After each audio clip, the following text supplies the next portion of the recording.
Top speed advance समान ज्ञान इतिहास पाठ 17 जहांगीर 1605 से 1627। अकबर का पुत्र सलीम उसका उत्तराधिकारी बना। अकबर सलीम को प्यार से शेख बाबा कहता था। सलीम का मुख्य शिक्षक अब्दुल रहीम खान खाना था।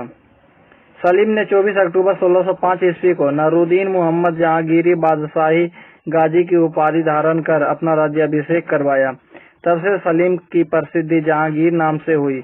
जहांगीर यानी सलीम का जन्म 30 अगस्त 1569 ईस्वी में फतेहपुर सीकरी में स्थित शेख सलीम चिश्ती की कुटिया में हुआ था। जहांगीर की मां राजा भारमल की बेटी जोधाबाई यानी मरियम उज्जमानी थी। सम्राट अकबर ने सूफी संत शेख सलीम चिश्ती के नाम पर अपने पुत्र का नाम सलीम रखा था।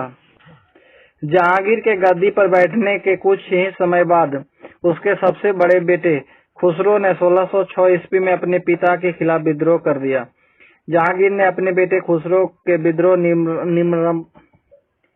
निर्ममता पूर्वक दबा दिया। जहांगीर और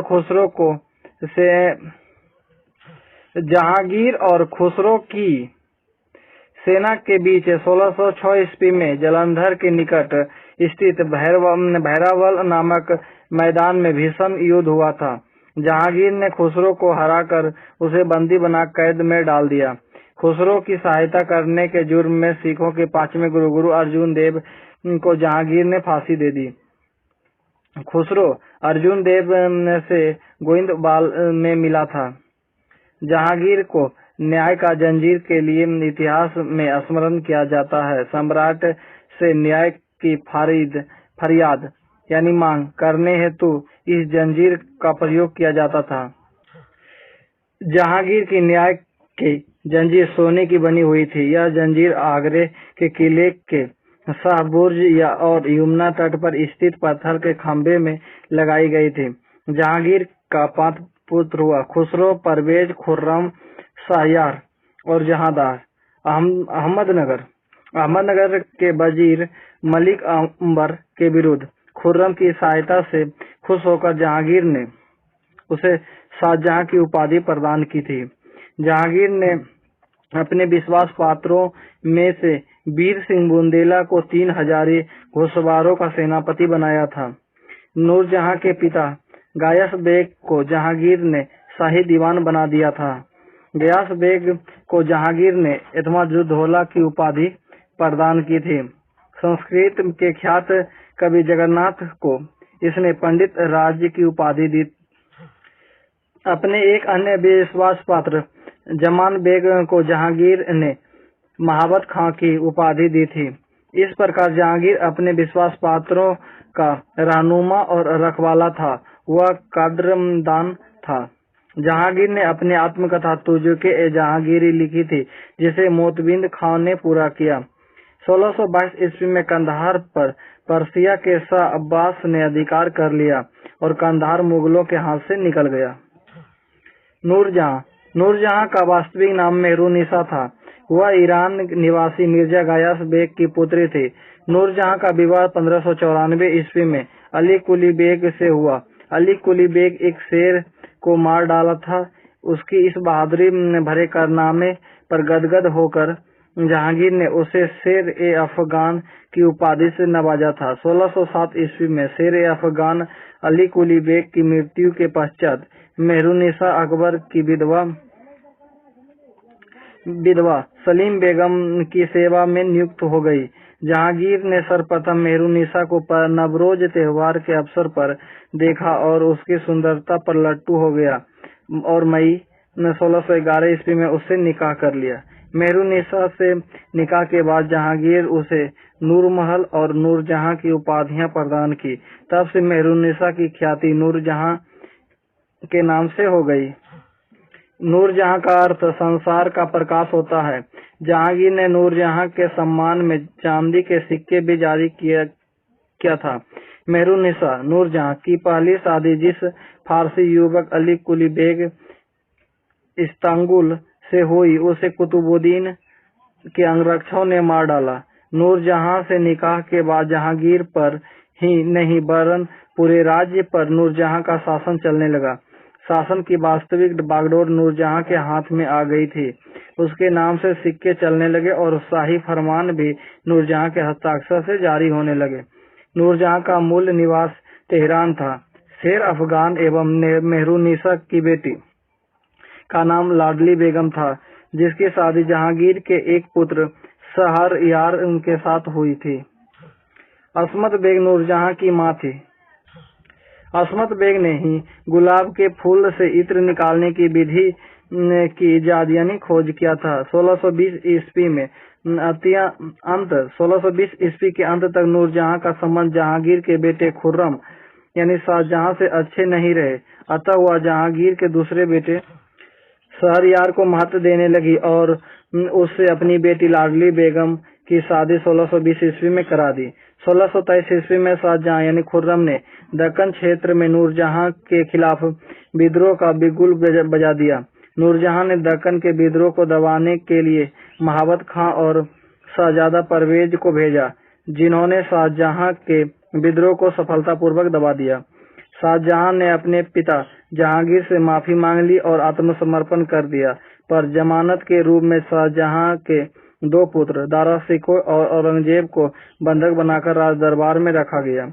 1626 ईस्वी में महाबत खां ने झेलम नदी के तट पर जहांगीर, नूरजहां और उसके भाई आसफ खां को बंदी बना लिया था। 28 अक्टूबर 1627 ईस्वी को भीमबार नामक स्थान पर जहांगीर की मृत्यु हो गई। माना जाता है कि अत्यधिक शराब पीने से जहांगीर की मृत्यु हुई थी। जहांगीर के शव को शहादरा यानी लाहौर में रावी नदी के किनारे दफनाया गया। जहांगीर के मकबरे का निर्माण नूरजहां ने करवाया था। जहांगीर ने सिकंदरा में अकबर के 5 मंजिला मकबरे की सबसे ऊपरी 5वीं मंजिला का निर्माण संगमरमर से करवाया था। नूरजहां ने 1626 ईस्वी में आगरा में यमुना नदी के तट पर एतमा-उद-दौला के मकबरे का निर्माण करवाया था। एतमा-उद-दौला का मकबरा मुगल कालीन वास्तुकला का बेहतरीन नमूना है, जो बेदाग संगमरमर से बना है। सबसे पहली बार इसी इमारत में पितृदुरा नमक जड़ाओं काम किया गया था। यह ताजमहल का पूर्वगामी माना जाता है। जहांगीर के शासनकाल में उसके दरबार में sir Thomas Roe, William Finch, Edward Terry एवं कैप्टन हॉकिंस नामक यूरोपीय यात्री आए थे। जहांगीर के शासनकाल में चित्रकला का स्वर्ण काल कहा जाता है। जहांगीर ने हेरात के आगा रजा के नेतृत्व में आगरा में एक चित्रणशाला की स्थापना करवाई थी। जहांगीर के दरबार में प्रमुख चित्रकार अबू हसन, दौलत फारूक बेग, आगा रजा, मनोहर, मोहम्मद नासिर, मोहम्मद मुराद, उस्ताद मंसूर, बिशनदास, गोवर्धन थे। मुगल चित्रकाल जहांगीर के शासनकाल में अपने चरमोत्कर्ष पर था। मुगल चित्रकला जहांगीर के शासनकाल में अपने चरमोत्कर्ष पर। जहांगीर ने अपनी आत्मकथा में एक स्थान पर लिखा है, कोई भी चित्र, चाहे वह किसी मृतक चित्रकार का हो या जीवित चित्रकार द्वारा बनाया गया हो, उसे देखते ही मैं फौरन बता दे सकता हूं कि फलना चित्र किसकी कृति है। यदि कोई किसी चेहरा पर किसी एक चित्रकार ने आंख बनाई हो और भौं दूसरे चित्रकार से बनाई हो, तो भी मुझे पता चल जाता है कि आंख किस चित्रकार ने और भौं किस चित्रकार ने बनाई है। सम्राट अशोक के कौशाम्बी स्तंभ, वर्तमान में प्रयागराज में कौशाम्बी स्तंभ पर समुद्रगुप्त का प्रयाग पर स्थित और जहांगीर का लेख उत्कीर्ण मिलता है। नूरजहां ने अपने जीवन का अंतिम दिनों में 2 लाख रुपए प्रति वर्ष की पेंशन भोगी बनकर लाहौर में व्यतीत किया। नूरजहां की मृत्यु 1645 में हुई थी। जहांगीर ने 1612 ईस्वी में प्रथम बार अपनी कलाई पर राखी बंधवाई थी। जहांगीर ने अपने राज्य में अलात भागा नाम से एक नई जागीर प्रथा का प्रचलन किया था। जहांगीर ने अपने शासनकाल में मनसबदारी प्रथा में कुछ परिवर्तन किया था, जिसके तहत 2 अस्पा और 80 अस्पा को मनसब से जोड़ा जाने लगा। जहांगीर ने उस्ताद मंसूर को नादिर उल अस्र की उपाधि दी थी। अबुल हसन को जहांगीर ने नादिरुज्जमा की उपाधि प्रदान की थी। शाहजहां 1627 से 1657 ईस्वी। जहांगीर का उत्तराधिकारी उसका पुत्र शाहजहां हुआ। शाहजहां के बचपन का नाम खुर्रम। खुर्रम का शाब्दिक अर्थ होता है आनंददायक।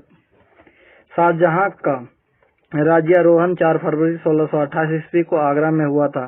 गद्दी पर बैठते समय शाहजहां ने अबुल मुजफ्फर शहाबुद्दीन मोहम्मद साहिब किरण ए सानी उपाधि धारण की थी। शाहजहां का जन्म 5 जनवरी 1592 ईस्वी में लाहौर में हुआ था। शाहजहां की मां जगत गोसाई जोधपुर के राजा उदय सिंह की पुत्री थी।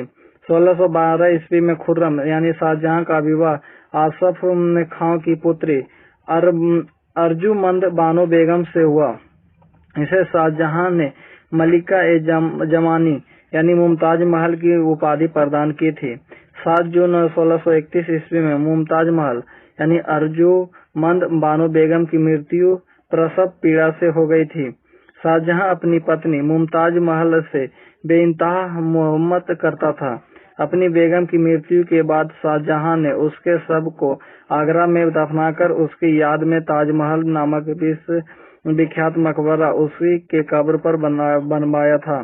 ताजमहल का निर्माण 1631 ईस्वी में शुरू हुआ, 1653 ईस्वी में पूर्ण हुआ। मुमताज महल से शाहजहां को 14 संतानें हुई, जिसमें मात्र 4 पुत्र और 3 पुत्रियां जीवित रह पाई। शाहजहां के संतानें दारा शिकोह जो युवराज बना, शुजा बंगाल के गवर्नर, औरंगजेब दक्कन के गवर्नर और मुराद मालवा और गुजरात के गवर्नर थे। और पुत्रियां में जहां आरा बेगम, रोशन आरा, गोहन आरा, जहां आरा, रोशन आरा, गोहन आरा। शाहजहां ने अपने ससुर आसफ खां को राज्य का वजीर प्रदान किया। महाबत खां को शाहजहां ने खान खाना की उपाधि सौंपी थी। शाहजहां ने नूरजहां को 2 लाख रुपए प्रति वर्ष की पेंशन देकर लाहौर जाने की अनुमति दे दी, जहां 1645 ईस्वी में उनकी मृत्यु हो गई। शाहजहां के प्रसिद्ध म्यूजियम सिंहासन का निर्माण करने वाले मुख्य कलाकार बेबादल खां था। 1638 ईस्वी में शाहजहां ने आगरा से अपनी राजधानी को दिल्ली लाने के लिए यमुना नदी के दाहिने तट पर शाहजहानाबाद वर्तमान में पुरानी दिल्ली की नींव डाली थी। शाहजहां का शासन काल स्थापत्य कला का स्वर्ण युग माना जाता है। मुगल स्थापत्य कला का सर्वोत्कृष्ट वो बेमिसाल उदाहरण शाहजहां निर्मित ताजमहल है। शाहजहां द्वारा बनवाई गई प्रमुख इमारतें दिल्ली का लाल किला, ताजमहल, दीवाने खास, दिल्ली का जामा मस्जिद, आगरा का मोती मस्जिद है। 1648 ईस्वी में आगरा के किले में जामा मस्जिद का निर्माण शाहजहां की पुत्री जहां आरा ने करवाए थे। शाहजहां के शासन युग में सफेद संगमरमर का प्रयोग चरमोत्कर्ष पर था। शाहजहां ने दिल्ली में एक कॉलेज का निर्माण करवाया था, साथ ही दारुल बका नामक कॉलेज की मरम्मत भी करवाई थी। शाहजहां द्वारा निर्मित स्थापत्य कला के अन्य नायाब नमूने नौलखा महल, शीश महल आदि है। शाहजहां ने शाहजहानाबाद यानी पुरानी दिल्ली में चतुर्भुज आकार के लाल किला का निर्माण करवाया था, जो 1648 ईस्वी में पूर्ण हुआ। लाल किला उस समय लगभग 1 करोड़ रुपये में बना था। लाल किला का निर्माण हमीद और अहमद नामक वास्तुकारों के निरीक्षण में हुआ था। लाल किला के पश्चिम दरवाजे का नाम लाहौरी दरवाजा और दक्षिण दरवाजे का नाम दिल्ली दरवाजा है। लाल किला 3100 फुट लंबा और 1650 फुट चौड़ा है। लाल किला के अंदर सफेद संगमरमर की बनी अन्य इमारतों के नाम है मोती महल, हीरा महल, शीश महल और नहर ए बहिशत। दिल्ली के प्रसिद्ध जामा मस्जिद का निर्माण शाहजहां ने 1648 ईस्वी में करवाया था। शाहजहां का निर्माण उस्ताद ईसा की देखरेख में हुआ था। ताजमहल की योजना उस्ताद अहमद लाहौरी ने तैयार की थी, जिसे शाहजहां ने नादिर उल असर की उपाधि प्रदान की थी। शाहजहां के दरबार में प्रमुख चित्रकार थे मीर कासिम और मोहम्मद फकीर। संगीत लाल खां को शाहजहां ने गुण समंदर की उपाधि दी थी। शाहजहां ने इलाही संबत के स्थान पर हिजरी संबत चलाया था। शाहजहां के दरबार का राजकवि था पंडित जगन्नाथ, जिसकी प्रसिद्ध कृतियां हैं रस गंगाधर और गंगा लहरी। शाहजहां द्वारा चलाए गए सिक्के को आना कहा जाता है, जो रुपये और दाम के बीच का था। शाहजहां ने सिजदा और पाबोस प्रथा को समाप्त कर दिया था। शाहजहां के रत्न जड़ित मयूर सिंहासन में विश्व का सबसे महंगा कोहिनूर हीरा जड़ा था। गोलकुंडा के वजीर मीर जुमला मोहम्मद सैयद, जिसे मोहम्मद सैयद के नाम से भी जाना जाता है, मीर जुमला ने शाहजहां को कोहिनूर हीरा उपहार स्वरूप दिया था। दारा शिकोह शाहजहां के पुत्रों में सर्वाधिक विद्वान था। वह उदार, शिक्षित और सभ्य था। इसने भगवद गीता, योगविष्ट उपनिषद और रामायण के अनुवाद फारसी भाषा में करवाया था। दारा शिकोह ने उपनिषदों के अनुवाद सिर-ए-अकबर यानी महान रहस्य नाम से करवाया था। दारा शिकोह कादिरी सिलसिले के सूफी संत मुल्ला शाह बदखी का शिष्य था। शाहजहां ने दारा शिकोह को अपना उत्तराधिकारी घोषित कर दिया, साथ ही उसे शाह बुलंद इकबाल की उपाधि प्रदान की। सितंबर 1657 ईस्वी में शाहजहां गंभीर रूप से बीमार पड़ गया और उसकी मृत्यु की अफवाह फैल गई और उनके पुत्र के बीच उत्तराधिकारी युद्ध शुरू हो गया। दारा और औरंगजेब के बीच 15 अप्रैल 1658 ईस्वी में धर्मट नामक स्थान पर युद्ध हुआ, जिसमें दारा हार गया। 29 मई 1658 ईस्वी में पुनः दारा और औरंगजेब के बीच सामूगढ़ का युद्ध हुआ। दारा फिर हार गया। मार्च 1659 ईस्वी में उत्तराधिकारी का तीसरा युद्ध, अंतिम युद्ध, देवराय की घाटी में हुआ। इस युद्ध में दारा को औरंगजेब ने हरा दिया। 30 अगस्त 1659 ईस्वी को औरंगजेब ने दारा शिकोह की हत्या इस्लाम धर्म की अवहेलना करने का अपराध लगाकर करा दिया। दारा को हुमायूं के कब्र के गुंबज के नीचे तहखाना में दफनाया गया। बादशाह के जीवित रहते उत्तराधिकारी के लिए युद्ध लड़े जाने का यह इतिहास का प्रथम उदाहरण था। यद्यपि शाहजहां ने दारा शिकोह को अपनी गद्दी सौंपनी चाहिए, पर औरंगजेब ने बलपूर्वक अपने तीनों भाइयों को मार डाला और गद्दी बलपूर्वक वारिस बन गया। औरंगजेब ने 8 जून 1658 ईस्वी को अपने पिता शाहजहां को बंदी बना लिया। आगरा के किले के शाहबुर्ज में एक बंदी के रूप में शाहजहां ने अपने कैदी जीवन के 8 वर्ष बिताए। 22 जनवरी 1666 ईस्वी को 74 वर्ष की अवस्था में शाहजहां की मृत्यु हो गई। औरंगजेब 1658 से 1707।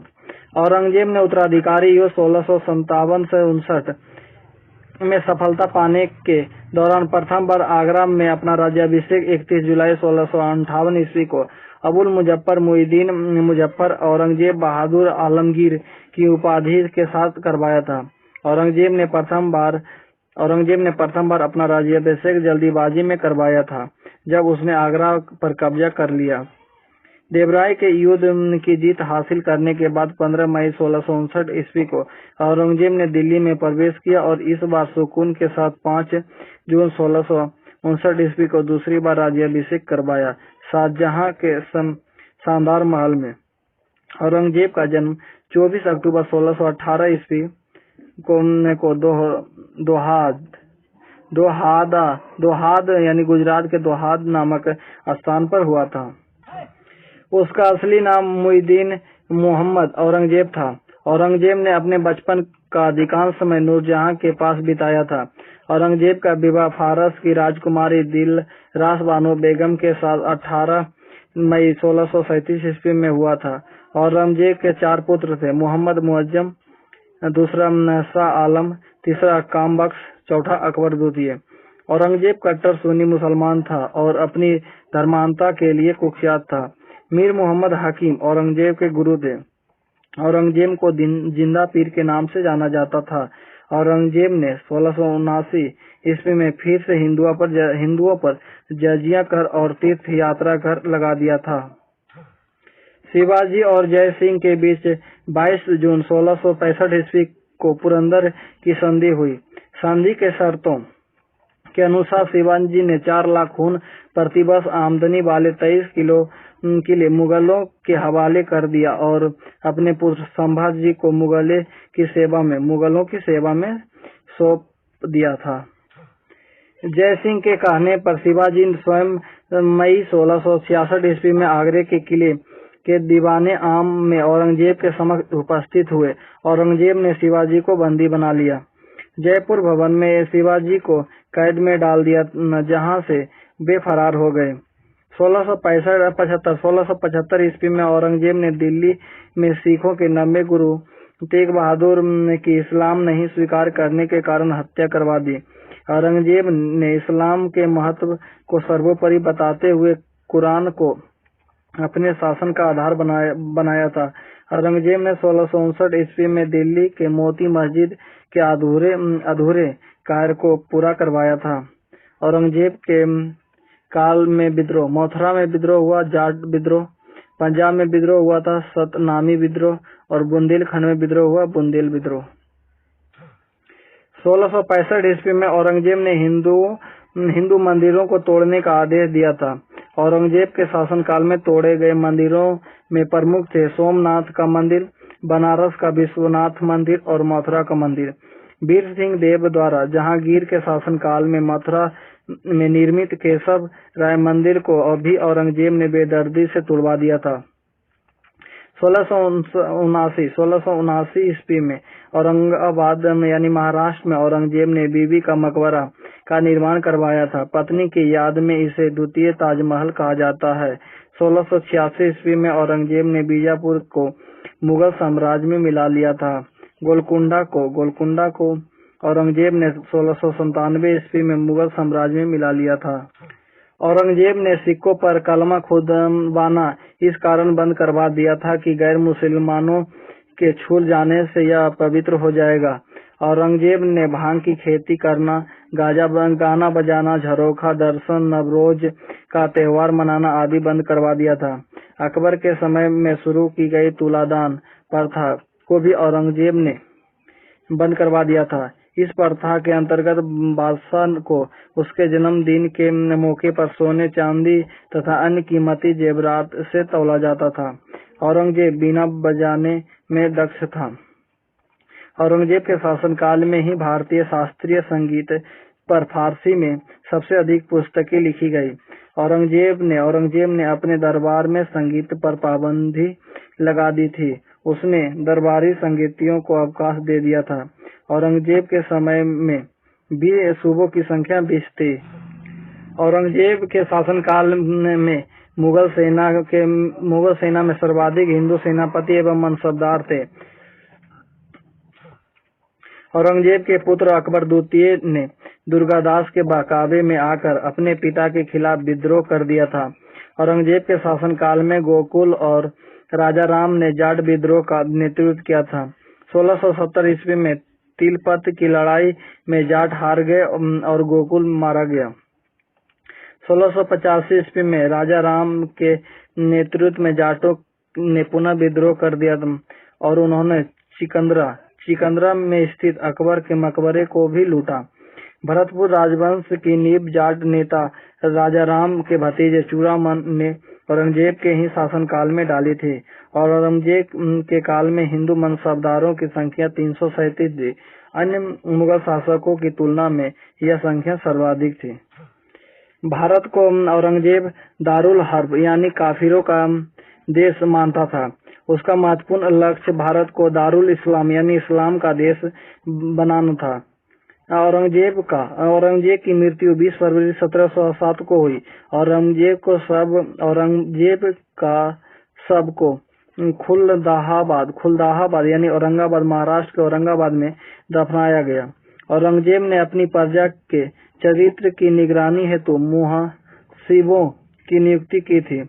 औरंगजेब की चिकित्सक फारसी यात्री फ्रांकोइस बर्नियर था। मुगल शासन व्यवस्था नेक्स्ट वीडियो में देखेंगे। तब के लिए थैंक यू। आप सब्सक्राइब करें, शेयर करें। Thank you.